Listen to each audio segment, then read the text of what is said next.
আজকে একটি জাতির ক্রান্তি লগ্নে আমরা ইঞ্জিনিয়ারিং ইনস্টিটিউটে উপস্থিত হয়েছি।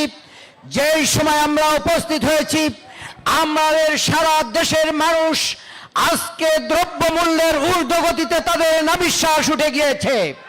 তাদের ক্রয় ক্ষমতার বাইরে তাদের জীবনযাপন চলে গিয়েছে। সারা দেশের মানুষ বিদ্যুৎ পাচ্ছে না। সরকার কোটি কোটি টাকা বিদেশে পাচার করেছে। ডলার পাচারের কারণে ব্যবসায়ীরা ব্যবসা করতে পারছে না। মা তার শিশুকে দুধ কিনে দিতে পারছে না। আজকে চারিদিকে শুধু হাহাকার আর হাহাকার। সেই জন্য দায়িত্বশীল সংগঠন হিসেবে বাংলাদেশ জামাত ইসলামী ঢাকা মহানগরী বসে থাকতে পারে না।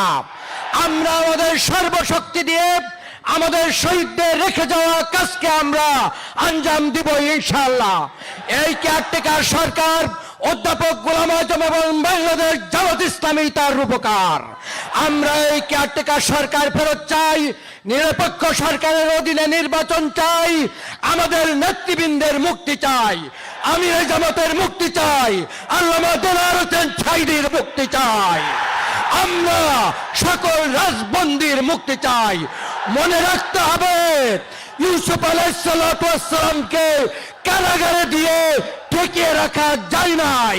মুসা আলাইহিসসালামকে নির্বাসনে পাঠিয়ে ঠেকিয়ে রাখা যায় নাই। ইব্রাহিম আলাইহিসসালামকে আগুনে দিয়ে ঠেকিয়ে রাখা যায় নাই। গুম করে, খুন করে, মামলা দিয়ে, হামলা দিয়ে আমাদেরকে নিস্তব্ধ করা যাবে না। বিজয় আমাদের আসবেই। সেই বিজয় মিছিলে কাঁধে কাঁধ বুলিয়ে এই বাংলাদেশের মানুষের ভোটের অধিকার আমরা ফিরিয়ে আনবো ইনশাআল্লাহ। সবাইকে ধন্যবাদ।